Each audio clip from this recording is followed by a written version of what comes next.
Number 10. White Rabbit. White Rabbit is Lorena Dodson, and while she might seem like kind of a joke villain, we've seen some pretty dark storylines featuring her in the past few years. White Rabbit is out currently to prove that she's one of the baddest bads around and earn acclaim and recognition for her misdeeds. In the Absolute Carnage one-shot symbiote Spider-Man, we get to see White Rabbit featured in a much darker tale when she runs into a judge who at one point came into contact with the Venom symbiote. She ends up getting on his bad side, and in order to get back at him for what she believes was an unfair trial, she comes after him and his son, confronting them with a gun. It turns out the weapon is a joke gun which shoots out a little flag that says "bang," but the shock of the whole event triggers a heart attack in the judge's son, Dan, who dies as a result, because he's kinda got a weak heart. White Rabbit is arrested but escapes at her trial, being busted out by a large mech-like rabbit. She torments the judge as she leaves, who attempts to break into the courtroom to kill her, but accidentally shoots an innocent court stenographer instead. Lorena might have shown remorse here, but the fact that she messed with this man's life so intensely and then later was absolved of guilt by him killing an innocent man shows just how twisted and cold she can really be. Plus, she has all the money and all that tech to torment her foes with, so there's also that. Is White Rabbit like the Batman of villains in Marvel? That's the question. Number 9. Sin Eater. Sin Eater has definitely been an up-and-comer in the Spider-Man comics lately. He was in league with newish villain Kindred and was working to eradicate sin out in the world. Kindred was actually the one to bring Sin Eater back to life after he died previously in the comics, being a villain who actually goes all the way back to the 80s in terms of his first appearance. First appearing in Peter Parker the Spectacular Spider-Man issue 107. After being resurrected by Kindred, Sin Eater, aka Stanley Carter, could absorb the powers of the villains whose sins he cleansed, making him immensely powerful. However, despite being crazy capable in terms of what he could do and his power set, Carter was defeated with logic when he was made to question his own actions and his philosophies, learning that he himself had been manipulated. As a result, he took himself out of the picture, taking his own life. Still, Sin Eater has died and returned before, and it could very well happen again in the future. Which honestly, I feel like I'd like, because I feel like Sin Eater, he was really cool. Now he's gone. Sad. And friends, before we move on to this next spot, if you are loving the Spider-Man comics as much as we are loving the Spider-Man comics, and you're also excited for what's coming after, I know I am, be sure to show that by giving this video a thumbs up. We're gonna have so much Spider-Man soon, it's gonna be crazy. I'm so here for it. Number 8. Scorpion. Scorpion not only has made an appearance on the big screen, but is currently running with the Savage Six in the comics. Scorpion is Matt Gargan, a villain who in recent years had been painted as pretty terrifying. Remember during Dark Reign when he was Norman Osborn's Spider-Man, running around wearing the Venom symbiote and eating people? Yeah, that was a thing that happened. Matt Gargan has proven multiple times how intimidating and strong he can be, and he still remains someone to be feared even as he returns to his more classic look, power set, and mantle. Number 7. Mr. Negative. Mr. Negative is back, baby! Initially, he was cleansed of all his sins by Sin Eater, as his Martin Lee persona wanted to be fully free of Mr. Negative, his darker or negative half. However, after Sin Eater's cleansings were undone, Mr. Negative returned and attempted to take over Martin Lee once more. After calling on the inner demons who threatened to harm Aunt May in Lee's presence, he surrendered himself and became Mr. Negative once again. Kingpin, it seems, has allied himself with Mr. Negative and has also returned his former territories of NYC to him to rule over. Number 6. Mysterio. Mysterio is a villain who recently got a boost when he made his way to the big screen, played by Jake Gyllenhaal. There he was Quentin Beck, a man who used to work for Tony Stark creating tech, but after being humiliated by him, he set out to rewrite his story and make himself a hero. To do this, however, he would need to face some pretty big monsters and would need access to some pretty massive amounts of tech to pull off the illusion of him doing so. He tricked Peter Parker and ultimately Talos and his partner, who were disguised as Nick Fury and Maria Hill respectively, and were actually working for the real Fury, and ended up gaining access to a network of Stark drones and satellites the world over, which Tony Stark had bequeathed control of to Peter Parker originally after his death. Even after he was defeated in Far From Home, Mysterio still managed to come out on top in the end when he somehow, from beyond the grave, leaked Spider-Man's true identity to the world. I really don't believe he's dead. And also made Spider-Man look like a complete villain who had killed the heroic Mysterio. In the comics, Mysterio seemingly perishes only to return once more, claiming to be actually good this time, but of course, it's Mysterio, so he can never really be trusted, can he? And if you want to check out that whole thing, you should go check out Sinister War issue number 1. Number 5. Vulture. The Vulture is another villain who also got a pretty big boost from making his way to the big screen in the first Spider-Man MCU film, Homecoming. In this movie, he's played by Michael Keaton, who absolutely delivered when it came to his version of Adrian Toomes, a down-on-his-luck salvage company owner who, after losing a major contract, is forced to turn to a life of crime to provide for his family. I actually really loved this version of Vulture, it was so good. Vulture then maybe gets a little carried away with that whole side hustle, becoming, you guessed it, a supervillain. Not only is Adrian still out there in the world and still a great threat to Peter as he actually knows his secret identity, but it's also been implied in the Morbius trailers that he might have found his way out of prison. In the comics, Vulture is currently leading the Savage Six, one of the multiple Sinister Six teams headed Spider-Man's way. Or at least in Spider-Man's vicinity. All these Sinister Sixes have their own motives, but they're all going to be at least fighting around Spider-Man, I think. Spider-Man's definitely going to be there and be like, oh, I don't want to deal with this. Number 4. Norman Osborn. Green Goblin, Red Goblin, Goblin King, or just Norman Osborn. Whatever name he's going by at the time, Norman Osborn still remains one of the most powerful Spider-Man villains that we've ever seen. Remember when he threatened not just Peter Parker, but pretty much all the heroes and civilians of Earth during Dark Reign, when he became the head of a new organization he'd created to replace S.H.I.E.L.D., Hammer? Not to mention, he also became the Iron Patriot, aka the Iron Man stand-in of his own Dark Avengers team. Of course, lately he's been taking a bit of a back seat as he's more focused on working to help his son Harry Osborn, who is currently taking over the reins in Spider-Man as one of the main big bads currently. Well, kind of. It's complicated. Still, you can't deny the years of history between Norman and Peter and how much Norman Osborn has tried to drive Spider-Man insane. And so for that fact, we still gotta put him, I think, pretty high up on the list. because you can't erase that history. Number 3. Lizard. Lizard is back to shed levels of scary currently in the comics as we gear up for Sinister War. In order to get the villain back on the Sinister Six team, he had his reptile half separated completely from Kurt Connors, meaning that he's full animal instincts and is out for blood. Definitely a deadly loose cannon you want to keep your eyes on, especially considering in the past it's usually been Doc Connors' presence within that beast that has allowed Spider-Man to defeat the villain, usually finding a way to appeal to his humanity. But with his humanity stripped away, Lizard is being set up to become more deadly than ever. And I am here for it. It's Lizard's turn, baby. Number 2. Kindred. Kindred for a while was one of the biggest and most mysterious baddies that Spider-Man was up against in his own series. We didn't really know who Kindred was for a long time, or what his deal was, other than he knew Peter very well, and also seemed to bear a long-time grudge against both him and villain Norman Osborn. He also seemed to have a soft spot for Mary Jane. This would all make a lot more sense when Kindred was revealed to be Harry Osborn. As Kindred, Harry is now kind of part demon, and is likely in league with another big bad from hell. Although the other side to that is that Harry is also kind of trapped in a cell, so there's a lot going on here. There's still a lot to unpack with Kindred in terms of the mysteries. Kindred has centipedes that he can use to control others and influence them. He can also manipulate people's dreams, teleport, appears to be invulnerable, and can resurrect the dead. All in all, he's a pretty intimidating villain, with or without the mystery that once surrounded him, and still kinda does surround him. Number 1. Mephisto. Mephisto has proven to be another key player not just in Peter Parker's life as his antagonist, but also just in the Spiderverse in general. He's also gotten involved in messing with the lives of Miles Morales, Spider-Gwen aka Ghost Spider as we know her now,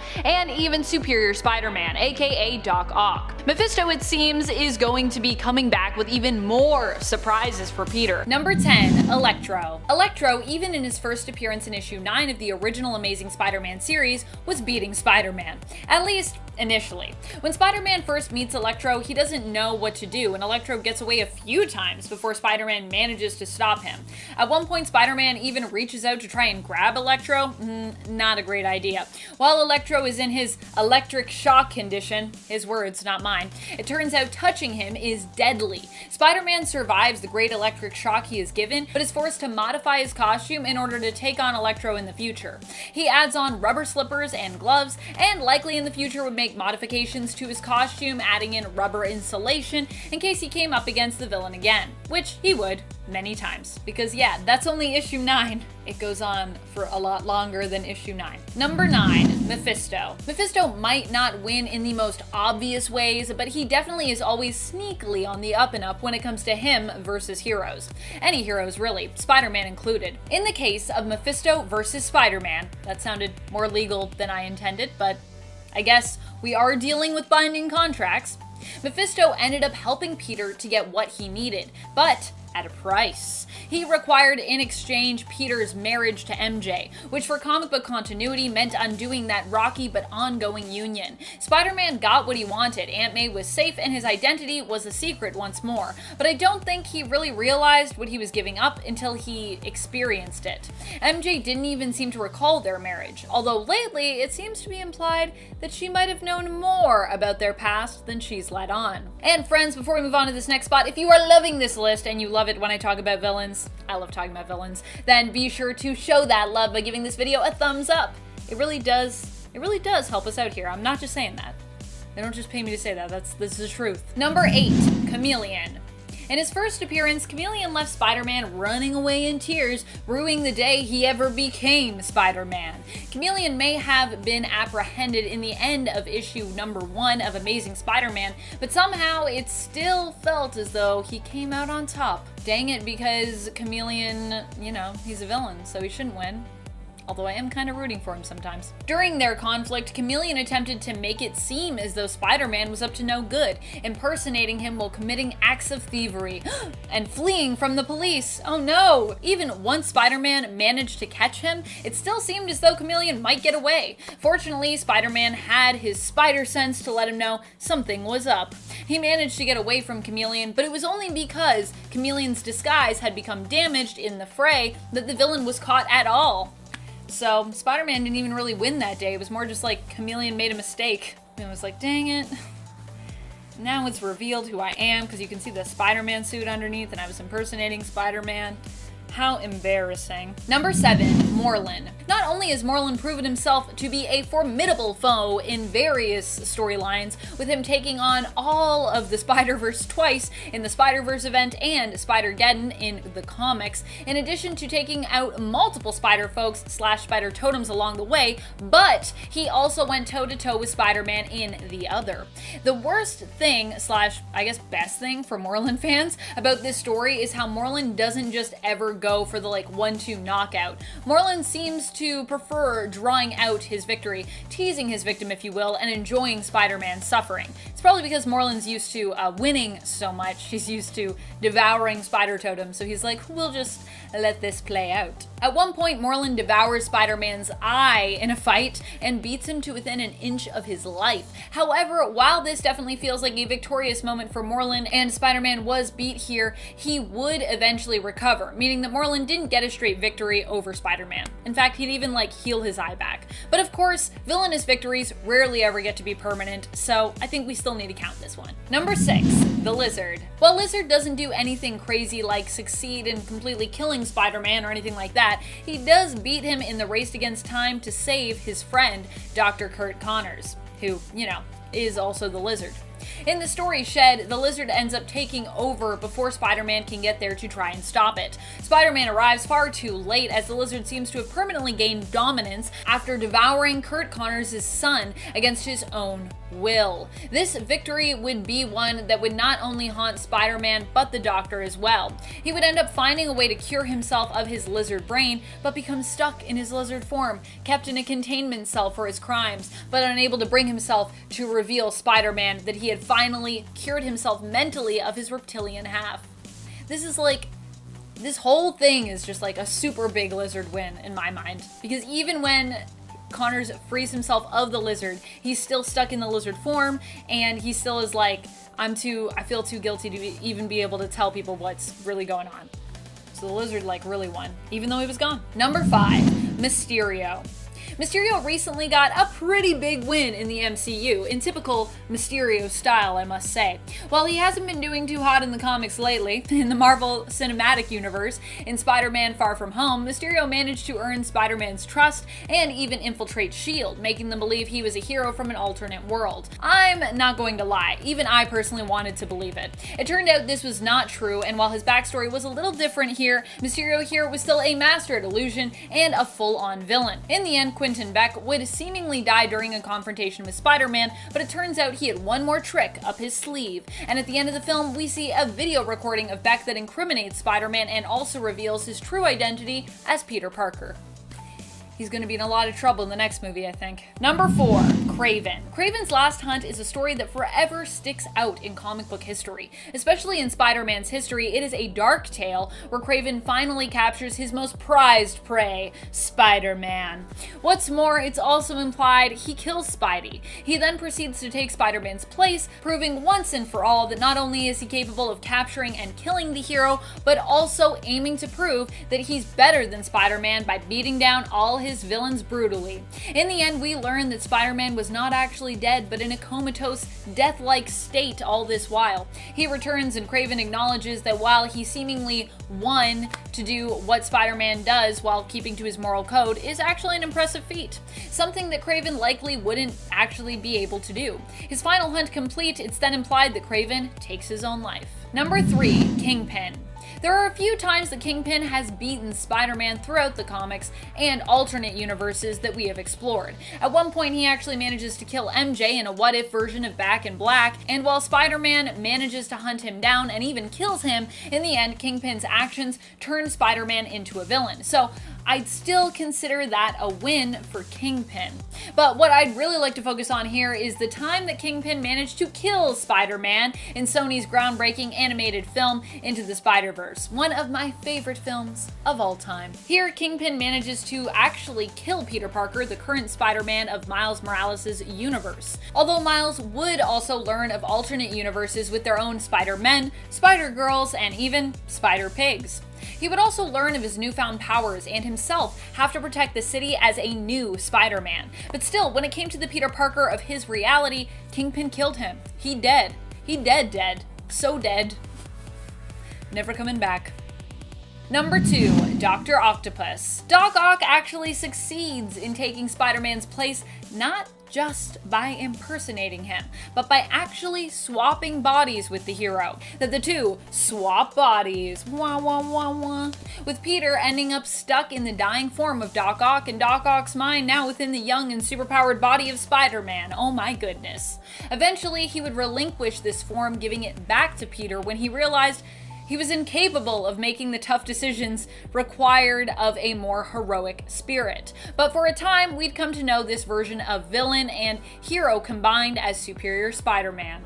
And if you're wondering, but wait a minute, didn't Peter die in Doc Ock's body? Yes, but also his consciousness lived still on in his mind. It's a little confusing, but if you read it, it makes sense. It's like comic book confusing, just if you are explaining it quickly to someone in a list. Number 1, Green Goblin. You can take Peter's body, you can take his mind, you can ruin his reputation, but one of the worst things you can ever do to him is to break his heart. There are many ghosts that haunt Peter Parker, but one of the most meaningful ones to this day remains that of Gwen Stacy. Gwen was Peter's childhood sweetheart. Before he and MJ were together and were a thing, he was with Gwen, who was also a science enthusiast and academic like Peter. Gwen ended up being taken hostage by the Green Goblin and thrown from a bridge. When Peter as Spider-Man went to save her with his web shooters, it's implied that his own attempt to do so was what killed her. The tension from his web caused her neck to snap. Norman Osborn has remained one of Spider-Man's most iconic villains to this day, and for many, the moment Green Goblin killed Gwen Stacy was where this shift really happened for his character, making him Spider-Man's greatest and most feared nemesis. Coming at number 10, we have Shocker. I think back when this villain was created, the idea of having someone who had vibrations as their superpower would have been a little bit harder to make fun of. Now, many of you probably know Shocker. He has had a few moments in the sun, popping up in video games, and he even has a moment as one of the henchmen of the Vulture. Now you think someone who is canon in the MCU wouldn't fit onto this list, but when we break him down we start to learn that Shocker isn't that shocking. It would seem that this villain has a knack for losing to Spider-Man every single time, and it's probably because his powers aren't that impressive. He can make shockwaves that blast through the air and he can make vibration shields. Yeah, I'm not that impressed by what you have to offer. In recent years we have seen less and less of this punchline of a villain, as I think the writers have seen that his time has come and he will soon be put to bed. As a kid I always got him and Electro mixed up because I thought Shocker meant that he was electrocuting people because he was shocking them. Well, at least for the new generation you won't have those problems because this guy is going to be gone pretty soon. Coming in at number 9 we have White Rabbit. I mean, right when we start breaking down this villain you will learn why she is on this list. It's one thing to be a down and out loser who's had enough of the cruel world and now wants to dive into a world of crime because everything else has let them down. But when you come from a rich family and you turn to crime just for the sake of being angsty, then I don't really have much compassion for you and your character isn't really relatable. The White Rabbit, also known as Lorena Dodson, built her persona off the Alice in Wonderland book. She thought that would be a cool and edgy way to get into the world of crime. I think she just indulged in too many psychedelics and maybe went off the deep end. I wouldn't be surprised if this character was inspired by the rise of LSD in the 80s when this character was birthed. In terms of powers, she has zero. All she has is a bad attitude and a general understanding of martial arts. She's not a villain that any of us are clamoring for. Coming in at number 8 we have Mindworm. You know, for some of these villains it seems that the writers went to so much work to really come up with someone who was interesting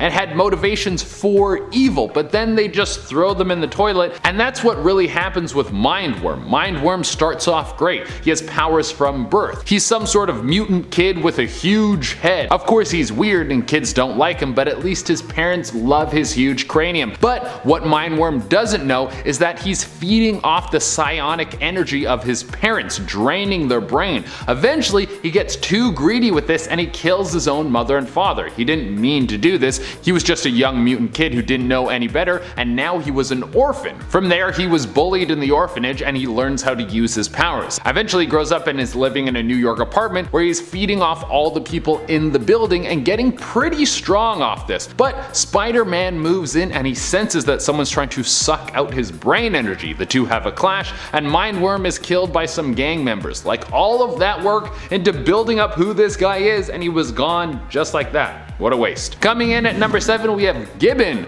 We got back-to-back orphanage stories for you. In fact, this one sounds like a cross between Mindworm and Robin. Gibbon is basically the missing link. He has all the abilities of a chimp that are amplified way up. He's got super strength, speed, awareness, reflexes. This guy is off the charts when you're talking about his Madden stats. But because of his monkey-like ways, the kids didn't really like him in the orphanage and he was never adopted. Now this ended with him growing up and leaving like a regular dude, but now he was just a freak with no money, so he decided he could use his mutations to make some cash. And what's the best way for an oddity to make a quick buck? Well, the circus, of course. There you would think he would be among his people, but he was rejected once again, and now he turned to a life of villainy. When we first see Gibbon, he's just a dude that has some monkey skills, but in later renditions of his character, he looks like a full-on ape man. And even though he has the abilities to take down Spidey, the clashes between the two always end up with Gibbon on his butt. Coming in at number 6 we have the Answer. Now this guy is actually pretty cool. He's just used in a very lame way and his name sucks. The Answer was already a skilled assassin. He was working for the mob boss of all mob bosses, Wilson Fisk. Anyone Fisk wanted taken down,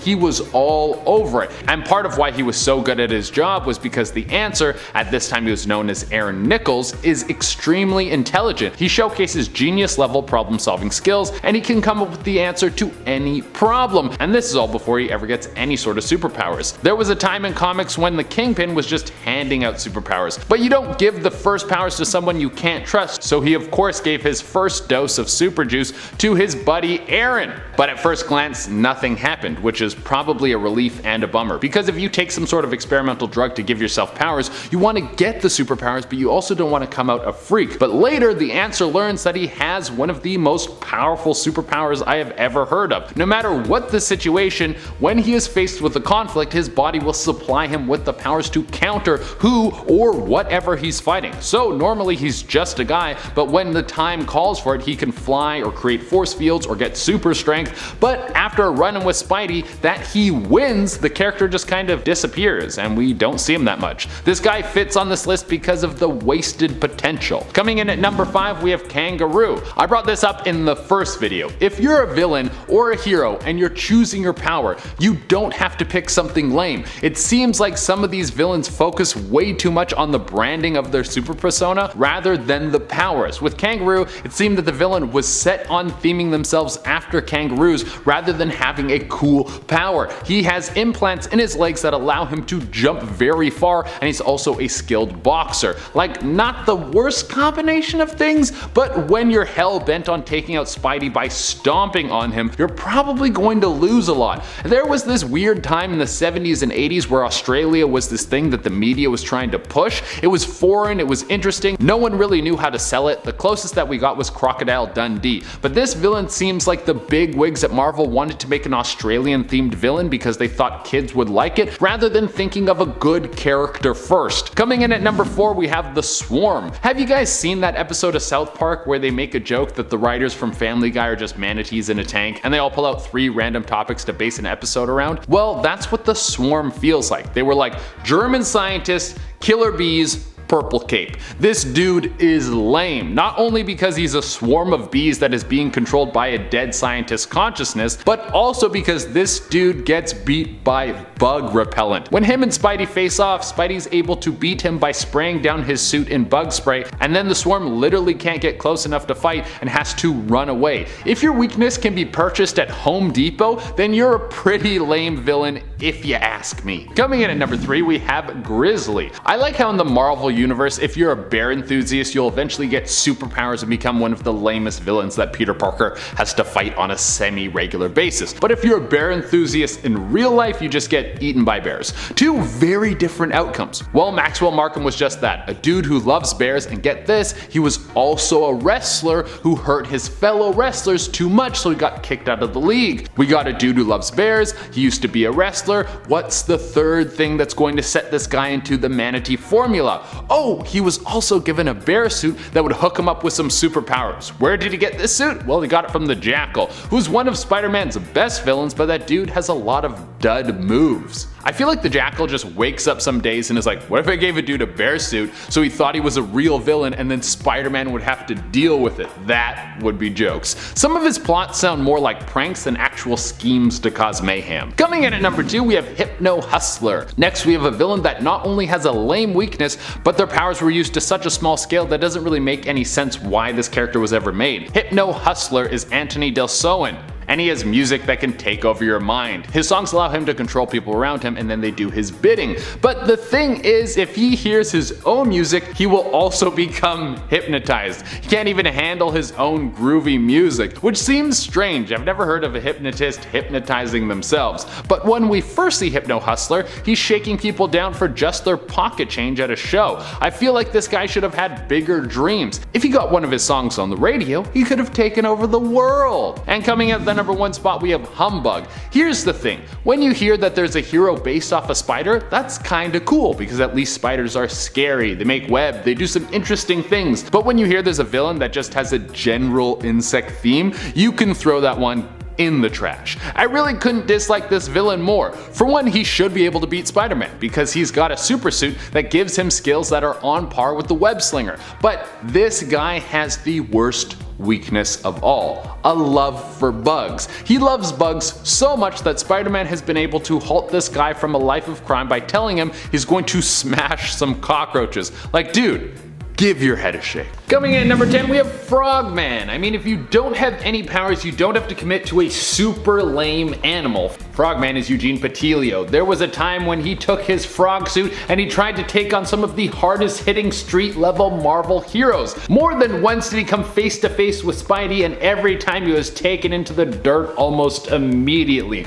And it's not hard to figure out why. The guy built a suit where the only power was how high he could jump. Like, if you're going to get your powers from some sort of accident or you're born with them, then you don't have a choice. You have to stick with whatever your weird power is. That's your life. But if you're building a power, then you can be whoever you want. Why would you choose frogs? There are so many other creatures you could go with. Like the Falcon. Even though he's not the coolest hero of all time, he's a million times cooler than the dude who hops around and tries to cause some havoc. On the bright side, Eugene's son eventually takes on the mantle of the frog suit and tries to be a hero, but on the downside, Eugene's son sucks at being a hero as much as his dad sucks at being a villain. So in the end, the family was doomed to be on the sidelines. I would like to see one of those what if comics where Frogman becomes the greatest hero of all time.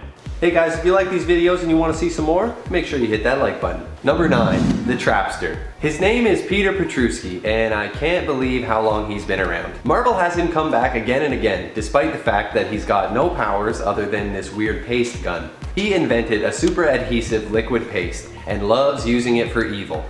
He's redesigned his costume multiple times, always ridiculous and far too proud of himself, but he has definitely been around.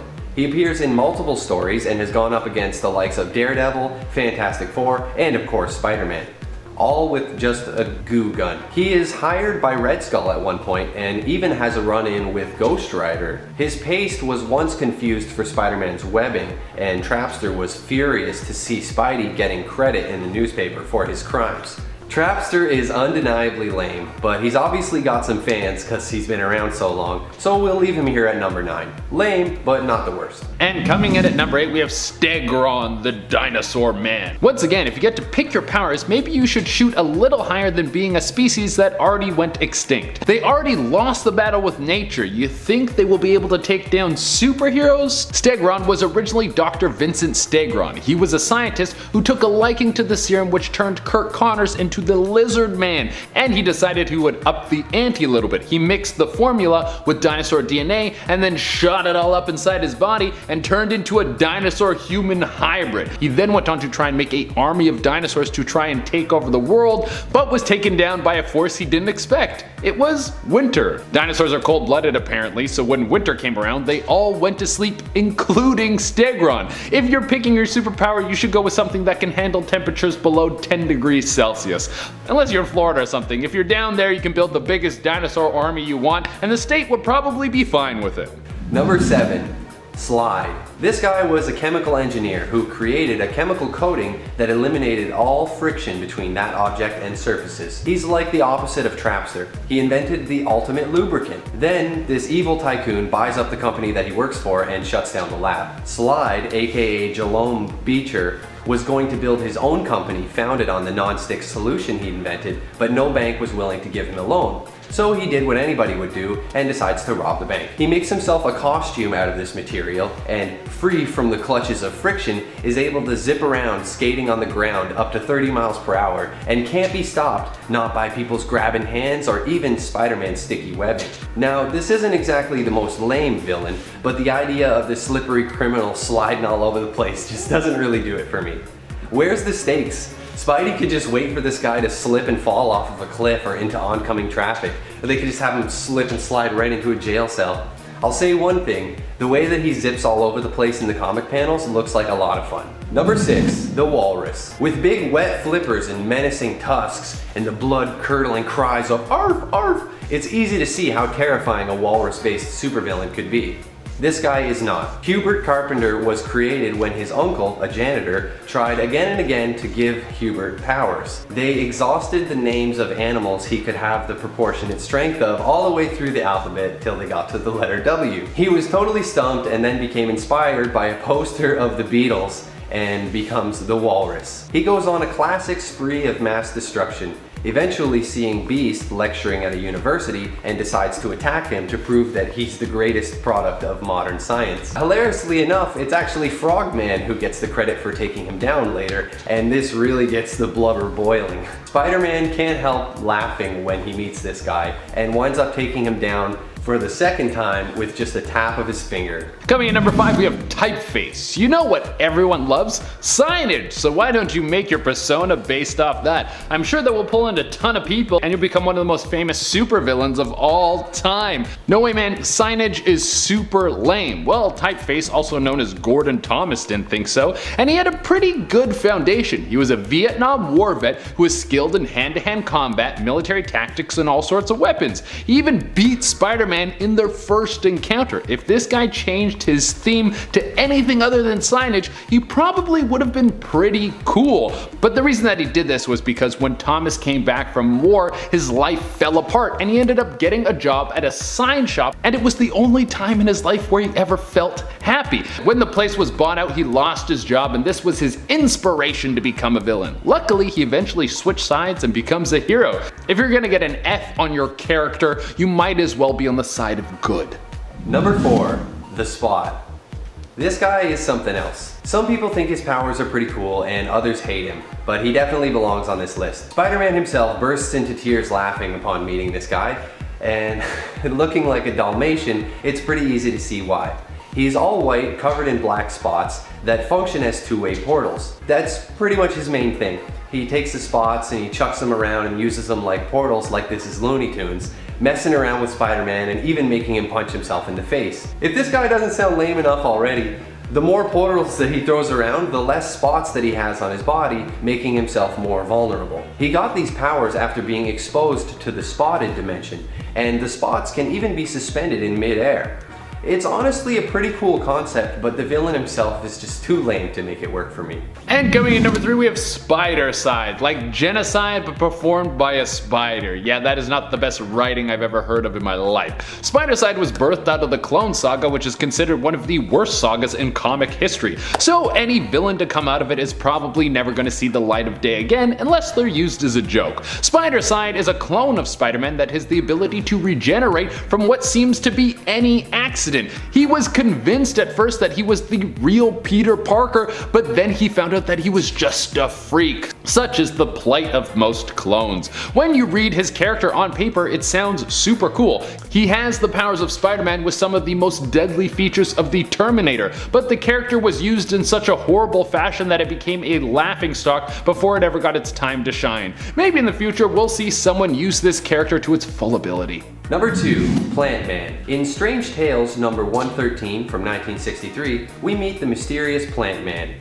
This gardener turned professional criminal was born in London and orphaned at a young age. When he left the orphanage, he became lab assistant to a well-known botanist who was studying the low-level mental activity of plant life. Unfortunately, this guy fired him for focusing too much on this invention he was making and not gardening for him. One day, lightning strikes his plant ray gun that he's been working on, and it becomes imbued with the power to control and animate plant life. Ooh. So he then makes a disguise and sets out to get his revenge for being fired by framing his boss for robbery. The plant life isn't the only thing with low-level mental activity, as this guy made from leaves somehow thinks that he can take on the Human Torch. He is later quickly defeated and his ray gun is destroyed, although I'm sad to say he does appear again in 2002. And coming at the number 1 spot, we have Big Wheel. This villain's theme is a massive wheel that he rides around and it has guns on it. Reading some of these is like watching a breakdown of a group of YouTubers trying to find out what they need to do so they can set their channel apart from everyone else. Like, maybe if I was the wheel guy, then people would like my content. Well, Big Wheel's just an ordinary guy until the Tinkerer gave him something that was probably a prank, a massive wheel that could ride around and had guns on it. You think something like that would be extremely hard to control, and you would be right. Big Wheel would die when he lost control of his massive wheel car thing and fell into a river and drowned. Here's a lesson for any future villain. If you want to pick a gimmick that is going to set you apart from the rest, before you make a hard decision and invest in a giant wheel that will get you killed and make you look like a fool, you should probably hire a think tank to come up with a better idea. Like I said earlier on in this list, you can pick whatever power you want when you're building it from scratch, so why go with wheels?